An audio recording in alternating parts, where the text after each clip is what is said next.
कान में थूकने वाले को शायद ये पता नहीं कि पलट के थूक उन्हीं के चेहरे पर गिरेगा। क्या मतलब है आपका? हमने करवाया ये। करारा जवाब मिलेगा। मनोज वाजपेयी रंगमंच के एक ऐसे अदाकार हैं जो आज केवल और केवल अपनी अदाकारी से अपने चरम पर हैं। पुलिस वाले की बेसिक ड्यूटी क्या होती है आप जरा बताइएगा। एक जिम्मेदारी है कि कोई किसी को परेशान कर रहा है तो आप जाकर उसको रोकिए। उनका लक्ष्य कभी सुपरस्टार बनना नहीं था, उन्हें सिर्फ एक अदाकार बनना था। सच्चाई यह भी है कि वो न तो अमिताभ बच्चन की तरह बुलंद आवाज़ के मालिक हैं, न ही उनके पास सलमान की तरह डोले सोले हैं। वे ना ही शाहरुख खान की तरह रोमांस कर सकते हैं और ना ही अक्षय कुमार की तरह एक्शन कर पाते हैं, लेकिन फिर भी उनके पास है बेहतरीन डायलॉग बोलने वाला अंदाज। वो जिस अंदाज में डायलॉग बोलते हैं वो सीधे दिल में उतर जाता है। मैं बन जाऊंगा आप सबका वन एंड ओनली दामाद, क्योंकि जहां मर्जी होगी खाट वहीं बिछेगी। एक्टिंग की दुनिया में बोलने का अपना एक महत्व होता है। मनोज वाजपेयी बोलने के लिहाज से आज के दौर में सबसे बेस्ट हीरो हैं। अपनी उम्र के इस पड़ाव तक आते आते अदाकार सीरियस एक्टिंग शुरू कर देते हैं, लेकिन मनोज वाजपेयी एक ऐसा एग्जाम्पल बन गए हैं जो इस उम्र में हर तरह के रोल प्ले कर रहे हैं। इस उम्र में इतना सब कुछ कर पाने के पीछे मनोज की अपनी मेहनत, लगन और बरसों का अनुभव छिपा हुआ है। एसपी साहब, एक विधायक को सरेआम थाने में थप्पड़ मारने के लिए कितना दिन जेल में रहना पड़ता है? सिनेमा वर्ल्ड की वीडियोस में एक बार फिर से खुशामदीद। नाजरीन, मनोज वाजपेयी बचपन से अमिताभ बच्चन की फिल्मों को देखकर बड़े हुए हैं। आगे चलकर जैसे ही मनोज वाजपेयी ने एक्टिंग की बारीकियां सीखी, तब उन्हें पता चला कि कला फिल्में क्या हैं और मसाला फिल्में क्या हैं। एक समय था जब हिंदी सिनेमा में अभिनय को लेकर कोई सोच नहीं थी, कोई मानक नहीं था। तब उस दौर में दिलीप कुमार एक सोच, एक मानक लेकर आए और वो मानक था बेस्ट सिनेमा। उत्तम क्वालिटी का सिनेमा एक्टिंग का एक सफल मानक साबित हो सकता है। वहीं इस दौर में बात करें तो मनोज वाजपेयी एक्टिंग को अपने साथ साथ कर रखते हैं। वे जो भी देखते हैं या सुनते हैं उसका निचोड़ अपनी एक्टिंग में लाने की कोशिश करते हैं। कमाल ये है कि जब जब मैंने घंटी बजाई है तब तक मुझे गुड न्यूज ही मिली है।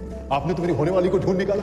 बेबे बेबे। मनोज वाजपेयी एक्टिंग के उस स्तर पर पहुंच गए हैं जहां आज एक्टिंग सीख रहे बच्चे सिर्फ और सिर्फ ये सीख सकते हैं कि अभिनय में हर तरह के रोल कैसे निभाते हैं। हालांकि मनोज का मानना है कि एक्टिंग कोई गॉड गिफ्टेड चीज़ नहीं होती। जैसे एजुकेशन और हेल्थ की शिक्षा के लिए एक सिखाने वाले की ज़रूरत होती है, उसी तरह एक्टिंग के लिए एक ट्रेनर की ज़रूरत होती है, क्योंकि एक अच्छा ट्रेनर एक नए हीरो को रास्ता दिखा सकता है जिससे उस हीरो की सफलता शुरू हो जाती है। मनोज वाजपेयी अभिनय के साथ साथ ज़मीन से जुड़े हुए इंसान हैं। उनके संघर्ष, मेहनत और जुनून के हद तक एक्टिंग से उनका प्यार उन्हें इस मुकाम तक ले आया है कि उनकी अदाकारी आज एक्टिंग सीख रहे नए कलाकारों के लिए इबादत बन चुकी है। अरे 2 सूटकेस उठाने का 30 रुपए।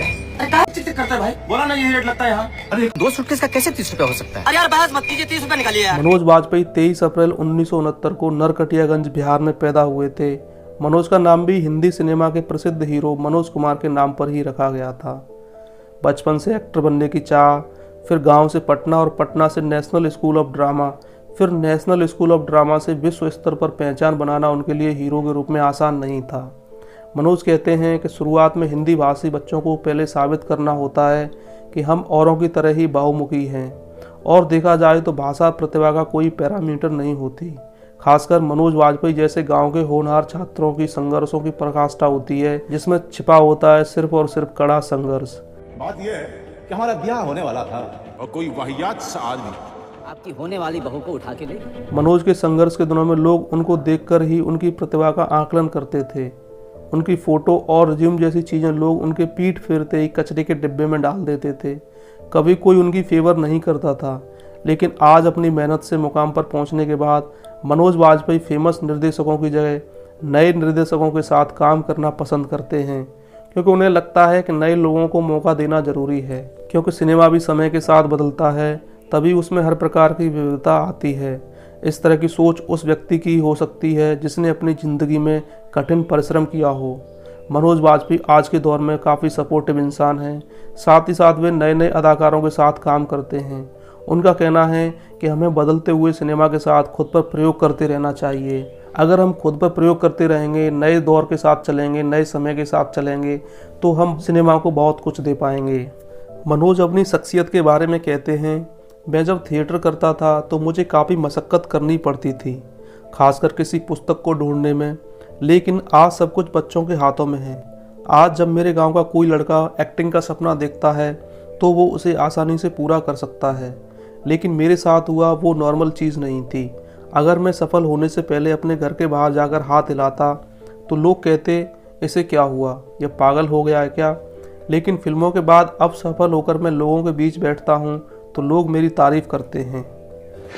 गाली कौन सी वाली जो है अच्छी लगती है आपको? गालियाँ तो यार मुझे लगता है ना क्रिएटिविटी का हिस्सा है। मनोज कहते हैं कि मैंने अपनी मातृभाषा को कभी नहीं छिपाया। मैं उन लोगों की परेशानी समझता हूँ जो छोटे शहरों से बड़े शहरों में एक्टिंग सीखने आते हैं, लेकिन उनके लिए भाषा को लेकर समस्या बनी रहती है। ऐसे में उन लोगों से कहना चाहता हूँ कि आप जो हैं वो ओरिजिनल बने रहिए, हालांकि ये सब कर पाना काफ़ी मुश्किल होता है। बात करें मनोज की फिल्मी दुनिया की तो साल 1994 में मनोज वाजपेयी ने अपना कैरियर दूरदर्शन पर प्रसारित होने वाला धारावाहिक स्वाभिमान के साथ शुरू किया था। इसी धारावाहिक से आशुतोष राणा और रोहित राय को पहचान मिली, जिसके लिए उन्हें 1500 रुपये प्रति एपिसोड मिलते थे। साथ ही 1994 में ही मनोज वाजपेयी ने गोविंद निहलानी की फिल्म ध्रुव काल से हिंदी सिनेमा में प्रवेश किया था। मनोज को हिंदी सिनेमा में पहचान बनाने के लिए लंबा इंतजार करना पड़ा था। उनको पहचान फिल्म सूल से मिली थी। आज वो हिंदी सिनेमा में बेस्ट हीरो की लिस्ट में आते हैं। अभी भी नाम पूछना है का? भैया प्रेसिडेंट है तो क्या लड़की को छड़ेगा? तेरी बहन को बुलाकर सारे बाजार से छड़वाएं हम अभी। अभी तक मनोज वाजपेयी कई बेहतरीन फिल्मों में यादगार एक्टिंग कर चुके हैं। मनोज की यादगार फिल्मों का जिक्र करें तो गैंग्स ऑफ वासेपुर में सरदार खान का उनका किरदार एक जीवंत किरदार है। हजरात हजरात हजरात, आपको जानकर यह दिलचस्प लगेगा कि आमतौर पर एक कहावत है कि जिस व्यक्ति ने गैंग्स ऑफ वासेपुर फिल्म नहीं देखी वह व्यक्ति अभी तक सिनेमाई लिहाज से एक बेहतरीन फिल्म से दूर है। उसे सबसे पहले गैंग्स ऑफ वासेपुर फिल्म जरूर देखनी चाहिए। वहीं अलीगढ़ फिल्म में एक गे प्रोफेसर का यादगार किरदार मनोज वाजपेयी की अदाकारी का एक वैचारिक स्मारक है। जब तक यह सिनेमा रहेगा तब तक उनका यह किरदार चर्चित रहेगा। मनोज अपने इस किरदार को सबसे अहम मानते हुए कहते हैं कि अलीगढ़ फिल्म मेरे लिए काफ़ी अहम रही, क्योंकि फिल्म समीक्षकों का कहना होता है कि जो व्यक्ति अपने शुरुआती दौर में गे फिल्म का रोल प्ले करते हैं उनका करियर शुरू होने से पहले ही ख़त्म हो जाता है। लेकिन आज इतिहास गवाह है कि मैंने यह फिल्म की और मैं आज आपके सामने हूँ। इसलिए मैं कहना चाहूँगा कि लोगों को बेमतलब ज्ञान नहीं देना चाहिए, क्योंकि किसी हीरो की एक्टिंग किस मूवी के जरिए दिख जाए ये किसी को पता नहीं होता। वहीं मनोज वाजपेयी की अन्य फिल्मों की बात करें तो सत्या फिल्म के बाद समाज पर तो असर पड़ा ही था।